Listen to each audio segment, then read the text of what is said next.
Somebody's calling. And we're back! We took a break. Because Lindsey had work to do. Real work. Okay, what were we talking about? I forget. Me too. Oh, okay. Oh, what's the most important Right. when going through breakdown? The picture. Now let's switch to TV and web series. Like you said, so those are the things like, right? Because we kind of do the indies. But let me just say one more thing. Yeah.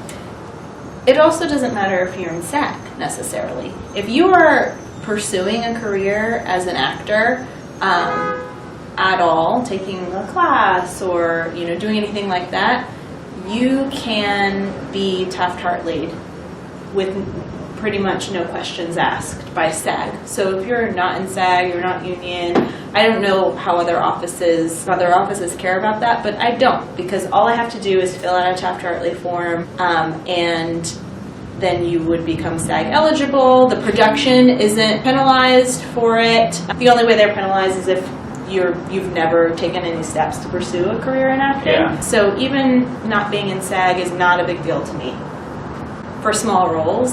Or any roles, really, but usually that applies to people submitting for small roles. Okay, so now for web series or for the show, with Adam, you're seeing a lot of small parts, a lot of small parts. So it's a lot of new people that you're seeing, or a lot of, you're not getting names for these little bit parts. It's under 5. Yeah, the under 5 stuff. So first let's talk about the process with Adam or with web series. Pretty much reading all the roles. Yeah, or sometimes particularly the producers on that series have always been really in the know about LA comedy, and so they might have people in mind, or I might be able to bring people up from UCB, or just sketches that they're aware of that we might straight offer under 5s to people that they already know that they don't need to see audition.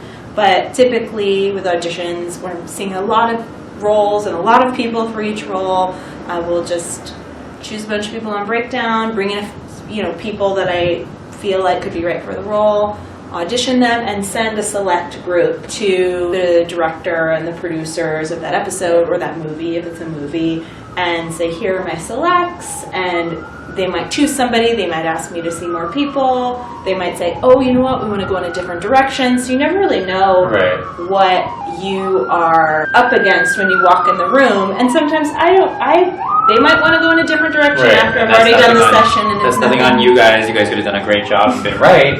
Or you could have done a not great job and I didn't send your tape to them. Right. I mean, what I always tell actors is that you need to come into the room and bring your own personal tag on the character. You've got to come in with confidence. Come in with the confidence that you don't have to necessarily ask any questions. You don't have to figure anything out on the spot.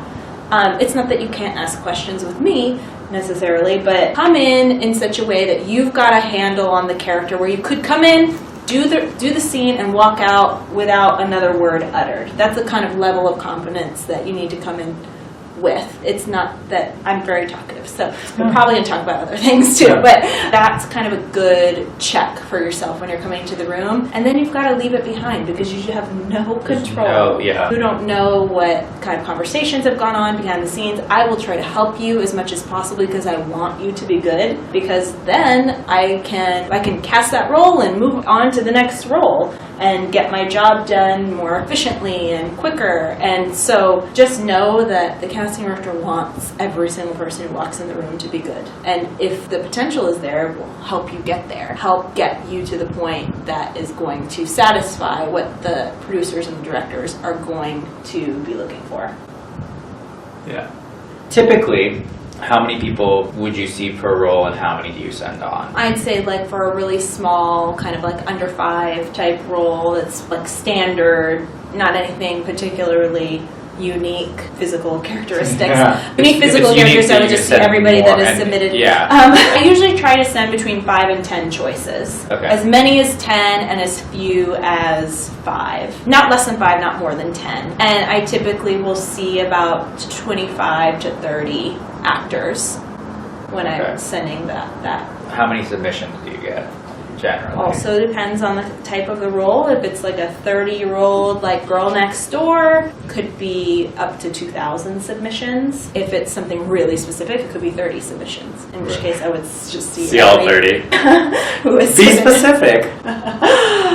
Be very unique. Anything different in the process with like a web series versus a TV show, or is it kind of pretty similar?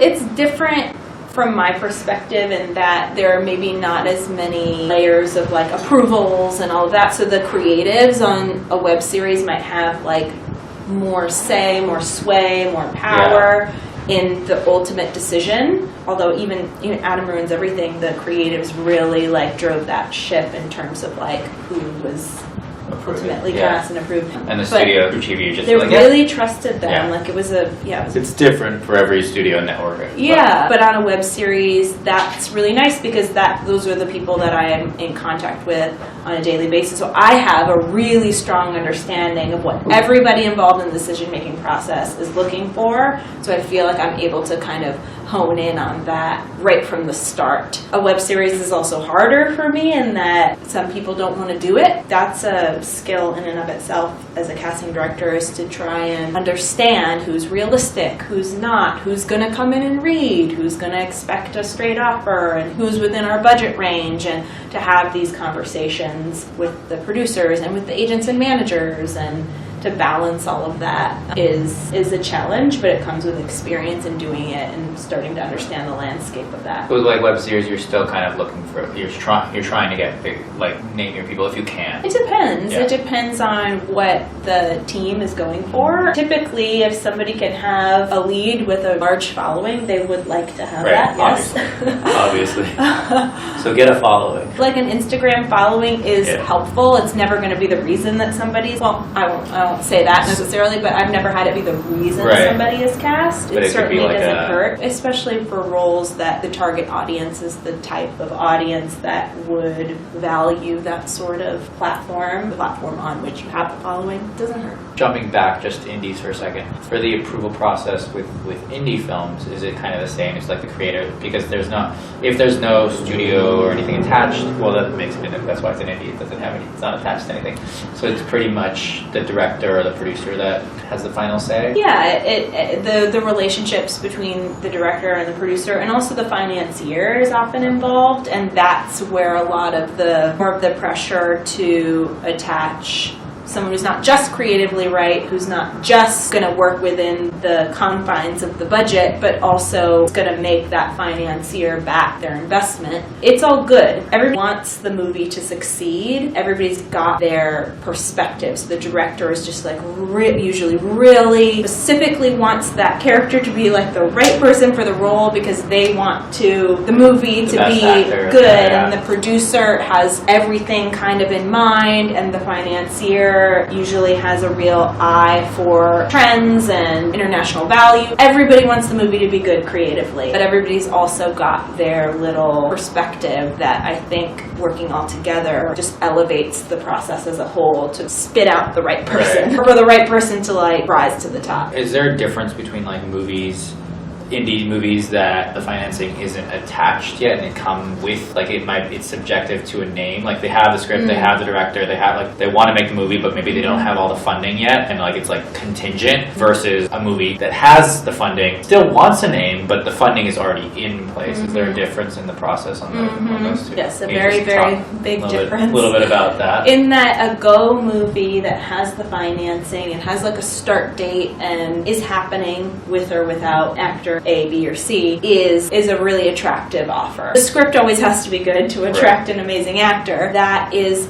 a lot easier of a yes. In the other situation where there is no financing, somebody is coming on board pretty much because they love the script, or they love the director, or there's some element of the package that they're drawn to, and they're investing. In one case, you're asking an actor to pretty much invest themselves and their reputation and their name in seeing this movie go from not being financed to being financed. And in the other situation, all of that's already taken care of. They are just coming on board to get it over the finish line. And so it's a lot more to ask of an actor to make an offer on something that doesn't have financing, because you're asking them to put their name on something that could be rejected for finance. It could never get financed, and that's a lot to ask of an actor, because if an actor is attached to something that isn't able to get financing, and that's a project that's announced or something like that, then it's not a good look for the actor or their reputation. So it's a lot bigger of an ask. It's harder.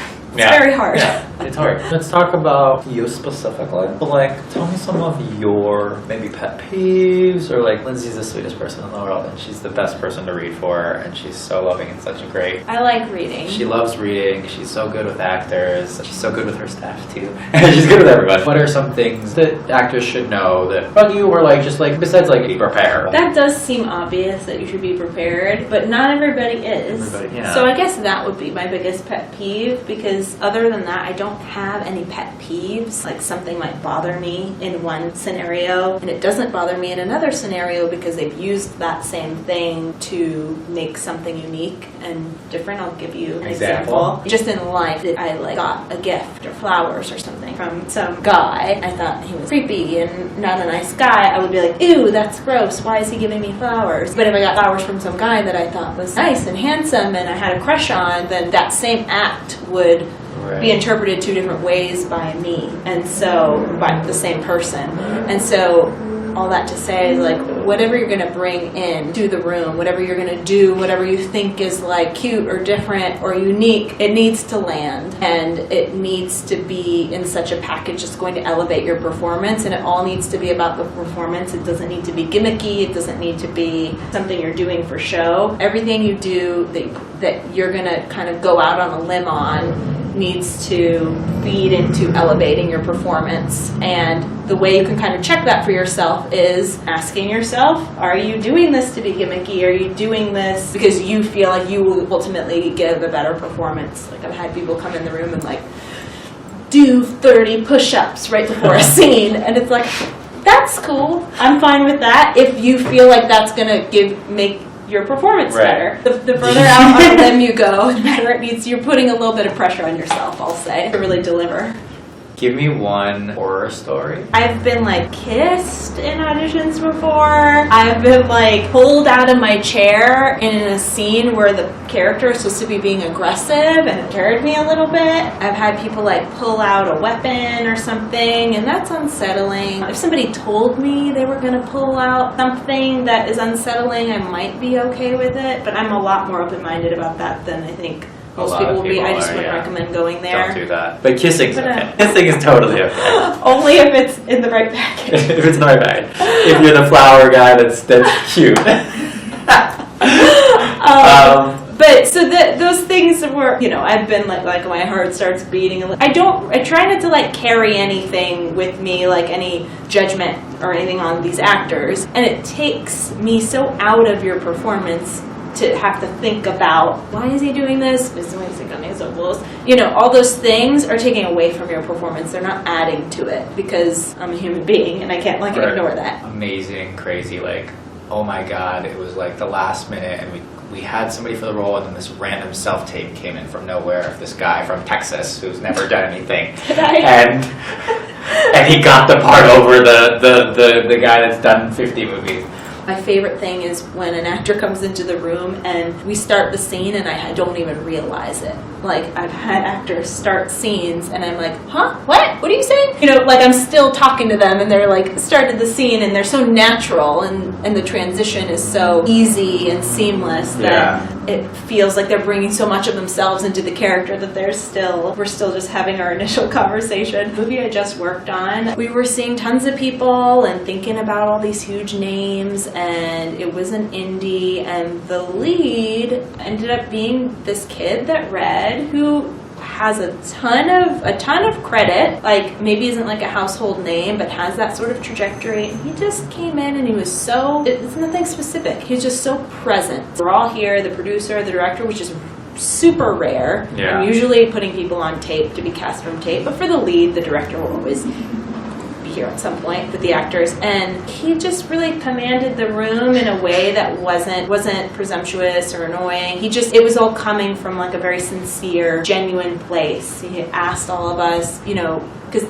the scene was pretty vulnerable, and he was asking all of us as sort of part of his own preparation, like what our deepest fears were, and look, we kind of just had this really nice conversation that didn't feel like he was like trying to do something just to grab attention. He just felt like he was really just trying to put himself at ease with us and show some vulnerability. I think if you're genuinely able to be vulnerable with the person that you're reading with, that will go a long way, and especially if the scene lends itself towards that. I don't know, it was just one of the best auditions I've ever seen, and it was just due to like his presence and his willingness to engage with the producer and the director in such a vulnerable way, and he got the role. And yeah. I know a lot of actors, this is obviously subjective, sometimes actors will be like, well, I only got 1 take. I heard somebody else got like 3 takes or 4 takes, or they worked with them or blah, blah, blah. Sometimes it's like 1 and they're just great, or 1 and it's just like, they're not right. If somebody asked for another take, I would give it to them, because I want the actor to feel good leaving the room. I'm not going to give somebody 10 takes if they keep asking me to do it over and over again, and I know they're not right for the role. Like, I have to keep moving on. Right. An actor who's prepared, who's come here, especially if they're prepared and you can tell they did the work and they're disappointed in the take that they gave me, I'm happy to give people another take if they ask for it. In terms of me asking for another take, I would never ask for another take if I didn't want to see another take. If I thought somebody was definitely never ever going to get the role, I would never ask for another take. It doesn't mean if I don't ask for another take that they're never going to get the role. It just might mean, great, that's exactly what I needed, thank you. I usually ask for another take. I usually like to send more than 1 take, unless it's like a very small role and there are a ton of people in the waiting room and I got what I needed. I've had plenty of actors book roles off of 1 take. Yeah. And when a producer or director sees that I've posted 1 take and they like that 1 take, that's not a bad thing. Well, that person nailed it in 1 take. That speaks to professionalism and all of that stuff. So it's not necessarily a bad thing. There ever be a situation where they did a great first take and then you do it with them again to get a different version, or like just to tweak it, and they don't hit what you want them to tweak, or they don't do a different version, that you wouldn't send them at all, or you just send the first take? Potentially. I've been in situations where an actor does a good job on the first take. I'm asking for another take specifically to see how they take direction or the nuance that they can give the character, different versions that I ask for. And so, yeah, people can talk themselves out of a role in that way if they're not listening, or Do the exact I've same. had people like fight me about notes, and I'm trying to help you.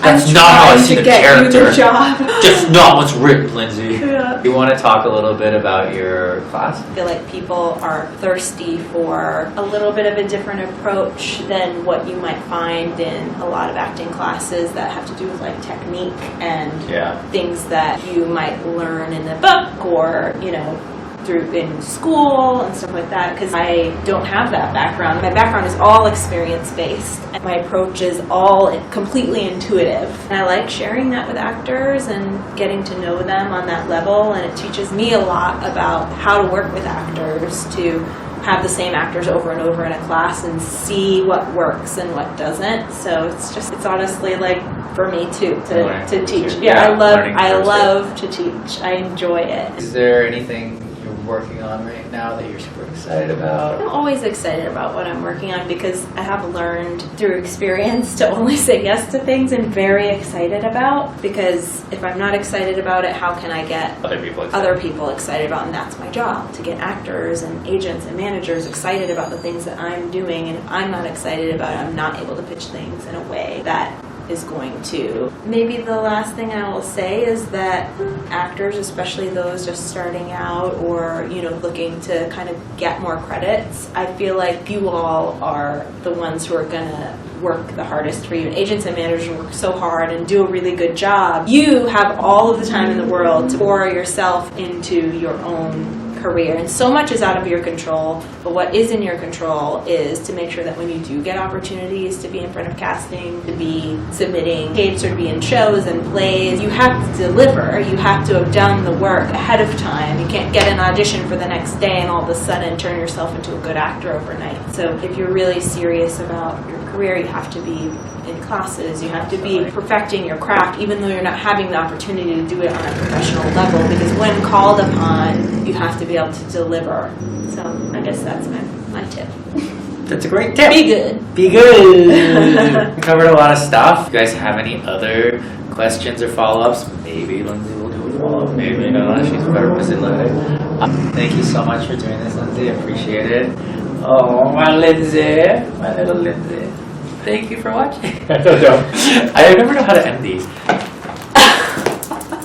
Yay! That's how we're ending.